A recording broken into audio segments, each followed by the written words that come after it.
Voilà, je vais résumer.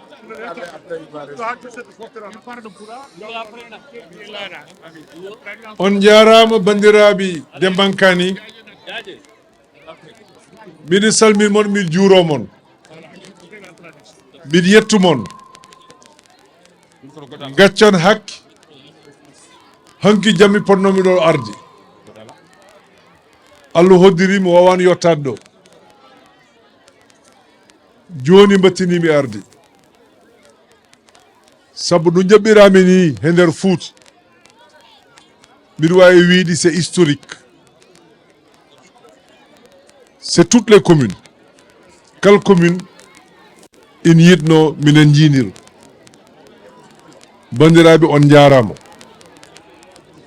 Mbiɗa salmini aussi tous les responsables de Dembankani, toutes les familles.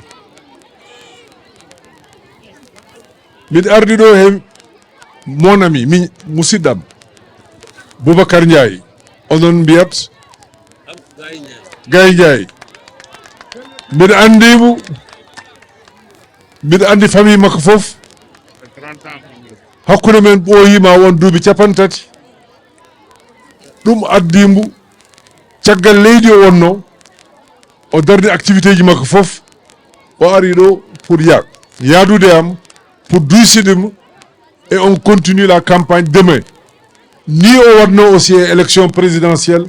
On est resté ensemble pendant 15 jours.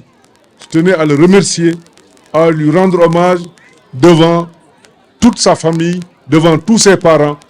Et il sait que je salue toute sa famille. Une personne que tu fréquentes depuis 30 ans, vous connaissez toute sa famille. Ses frères, ses sœurs, je salue tout le monde. Naturellement, notre grand frère, Abdourahmane Ndiaye, qui fait la fierté du Sénégal. Je le salue.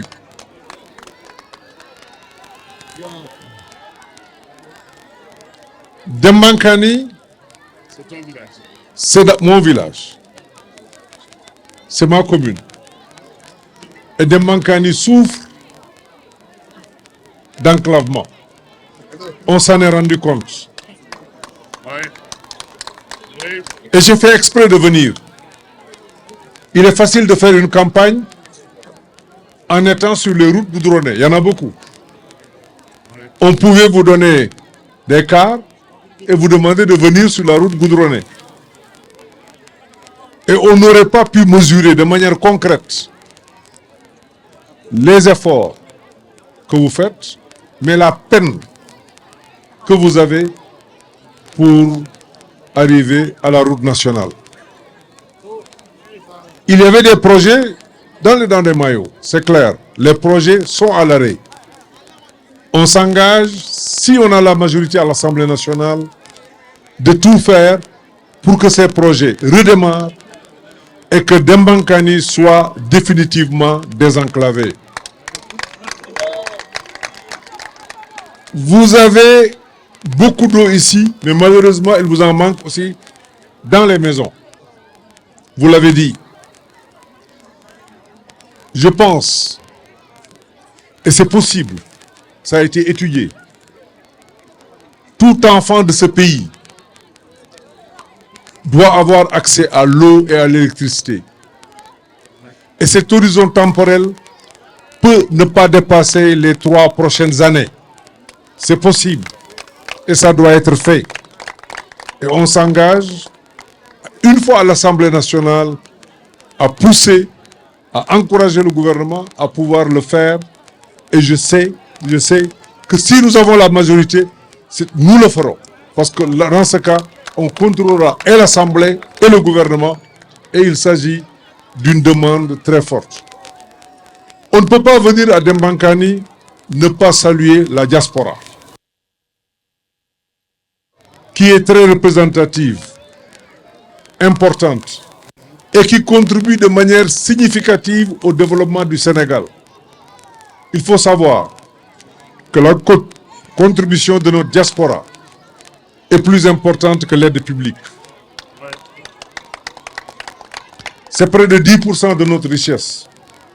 Et là, nos parents soninké ont joué et continuent de jouer un rôle d'avant-garde. Ils ont été les premiers à explorer les terres étrangères. C'est après que les autres sont venus. Ils ont été les premiers. Je les salue et je salue leur contribution.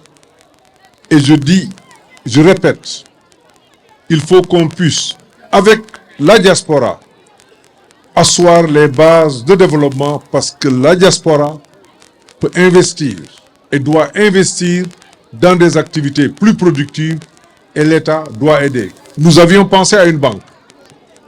Le président actuel avait promis une banque. Nous attendons cette banque.